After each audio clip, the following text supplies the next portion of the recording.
A woman was murdered so brutally that investigators described the apartment as one of the bloodiest crime scenes they had ever entered. The killer left behind blood, bare footprints, and DNA. It should have been an easy case. Instead, it remained unsolved for 26 years. For more than 2 decades, the evidence sat quietly in storage, while the man prosecutors would eventually accuse of the crime built a completely different life. He became a respected businessman, a husband, a father, a familiar face at youth hockey games. To almost everyone around him, he looked like the last person anyone would suspect. Then one ordinary napkin, thrown into a trash can after a hockey game, reopened a nightmare from 1993. This is the story of Jeanne Childs, a murder that refused to disappear, and of how science finally caught up with a secret that had survived an entire generation. June 13, 1993, Minneapolis, Minnesota. The first sign that something was terribly wrong was not a scream, it was water.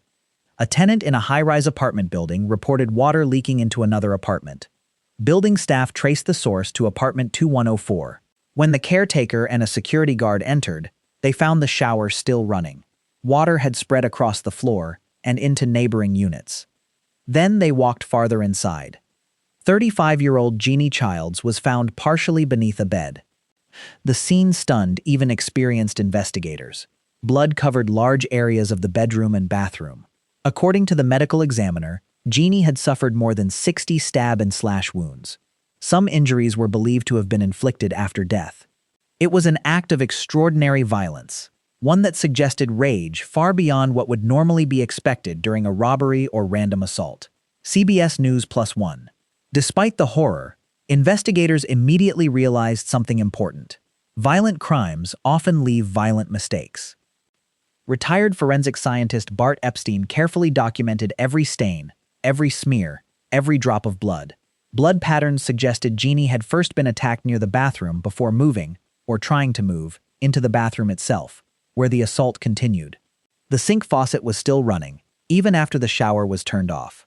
CBS News. Then came one of the strangest discoveries. Near the bedroom window were bloody bare footprints. At first glance, that might not sound remarkable. But Jeanne was wearing socks. That meant those footprints almost certainly belonged to someone else. Investigators dusted them carefully with black powder. Unlike fingerprints, footprints are rarely discussed outside forensic circles. But the friction ridges on bare feet can contain distinctive characteristics, making them potentially useful for comparison. Whoever committed this crime had unknowingly left a signature behind. CBS News +1. The apartment also contained biological evidence. DNA was collected from several locations, including bedding, towels, a washcloth, a t-shirt, and the bathroom sink. In 1993, however, DNA technology was far less powerful than it is today. Detectives preserved the evidence, hoping future science might eventually provide answers. But first, they had to work with what they knew. Jeanne's personal life immediately became part of the investigation. She had been working as a sex worker and was living with a man named Arthur Gray. Because of that relationship and reports of previous violence, Gray naturally became an early person of interest. Investigators found hairs matching Gray inside the apartment. On paper, that looked significant. In reality, it wasn't. He lived there. Finding his hair inside the apartment was exactly what investigators would expect. More importantly, Arthur Gray had a verified alibi. He had been out of town on a motorcycle trip to Milwaukee during the weekend of the murder. Multiple people confirmed his whereabouts.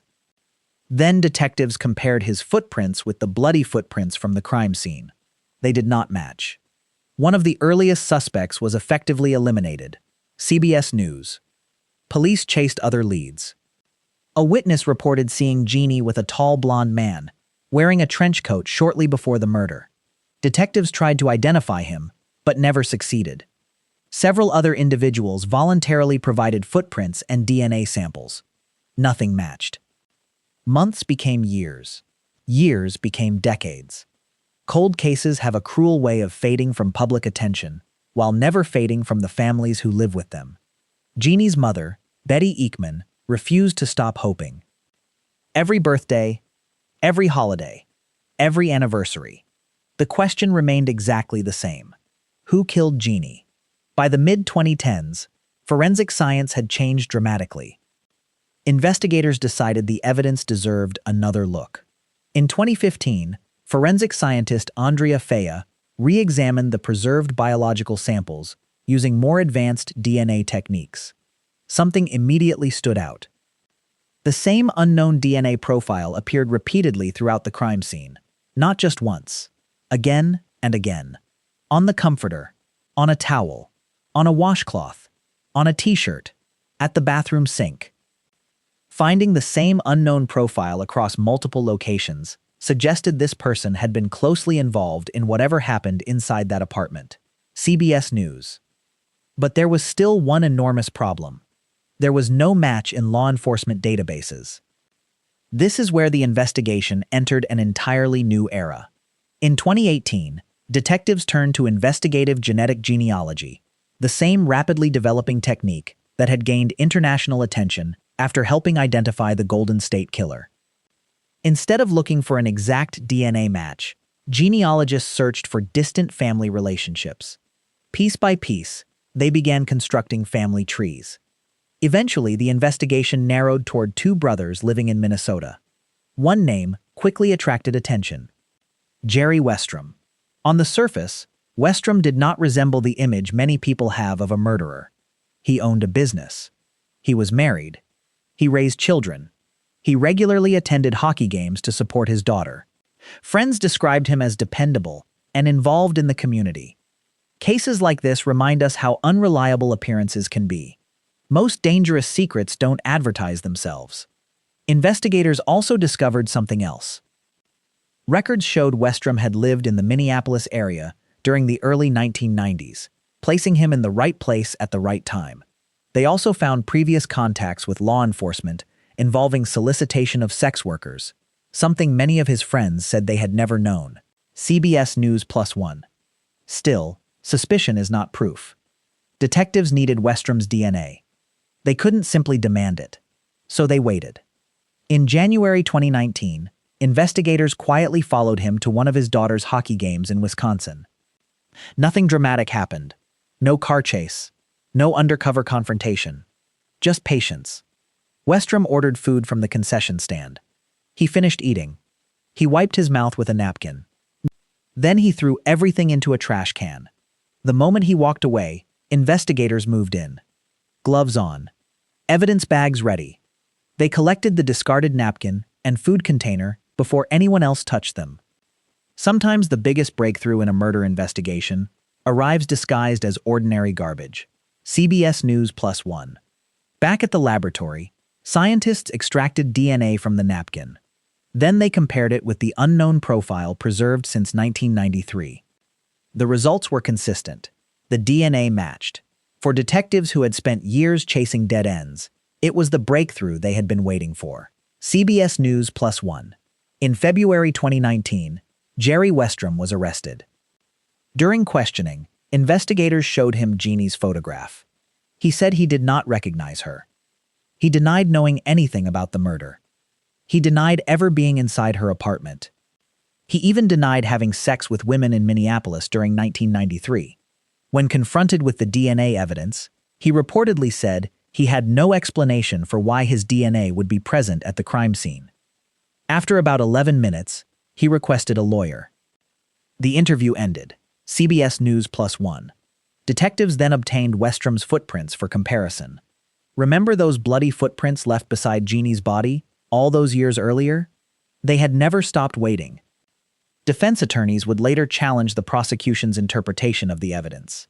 DNA, after all, has no timestamp. Finding someone's DNA somewhere does not automatically reveal when it was deposited or exactly how it arrived there. That argument became one of the central issues during trial.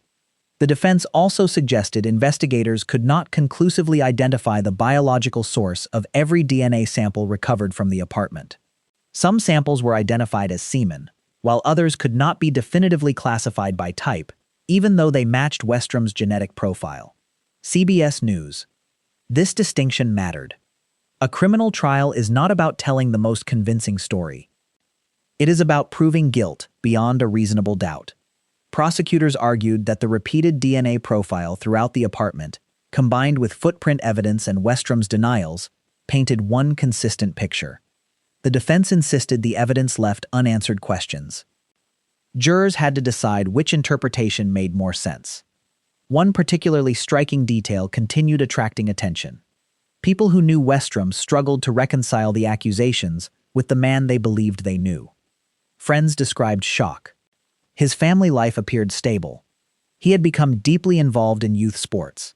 One friend later admitted learning about Westrum's earlier solicitation arrests was difficult to process because it conflicted so sharply with the public image he had presented. That contrast became one of the most unsettling aspects of the entire case. Real life rarely announces itself with dramatic music or flashing warning signs. Sometimes the person living an ordinary life is carrying an extraordinary secret. The trial finally began in 2022. Nearly 29 years had passed since Jeanne Childs was killed. Witnesses revisited evidence, collected in 1993. Forensic scientists explained the DNA analysis. Experts discussed the bloody footprints. Detectives described the genealogy investigation that ultimately identified Westrum as a suspect. Jurors listened carefully. Then they deliberated for only about 2 hours. The verdict was guilty. Jerry Westrum was convicted of first-degree premeditated murder and second-degree intentional murder for the killing of Jeanne Childs. He was later sentenced to life in prison. CBS News +1. For Jeanne's family, the verdict did not erase nearly 3 decades of grief. Nothing could. Lost birthdays remain lost. Missed conversations never return. Justice cannot rewind time. But it can answer a question that haunted an entire family for almost 30 years. Betty Eakman, who had spent decades waiting for answers, finally received the phone call she thought might never come. Investigators told her they believed they had found the man responsible. Imagine carrying that uncertainty for 26 years, then hearing those words. It was not celebration. It was relief mixed with sorrow, the kind that only arrives after an impossibly long journey. This case also changed how many investigators viewed cold cases. Evidence does not always grow weaker with time. Sometimes it grows stronger. A fingerprint ignored in one decade becomes decisive in another. DNA impossible to interpret in 1993 becomes identifiable in 2019. A family tree built from distant relatives can reveal someone who believed history had forgotten him. Technology did not replace detective work here. It amplified it. Officers still had to preserve evidence correctly. Scientists still had to analyze it carefully. Genealogists still had to build family connections. Detectives still had to conduct surveillance, recover discarded DNA legally, and assemble a case capable of surviving trial. Every step depended on the previous one. If any link had failed, Jeanne's murder might still be unsolved today. Perhaps the most haunting lesson is how ordinary the final breakthrough appeared. Not a confession, not a hidden diary, not a surprise witness, just a used napkin dropped into a public trash can. Sometimes history turns on astonishing events. Sometimes it turns on something so ordinary that thousands of people throw one away every single day without thinking twice. Jeanne Childs never received the chance to grow older, build the future she deserved, or tell her own story. But because investigators refused to give up, because evidence was preserved, and because science kept advancing, her case became something more than another forgotten file in an evidence room. It became proof that time can delay justice, but it does not always defeat it. And for anyone who believes a decades-old crime has vanished forever, this case leaves behind one unforgettable reminder. Evidence remembers, even when people think the world has forgotten.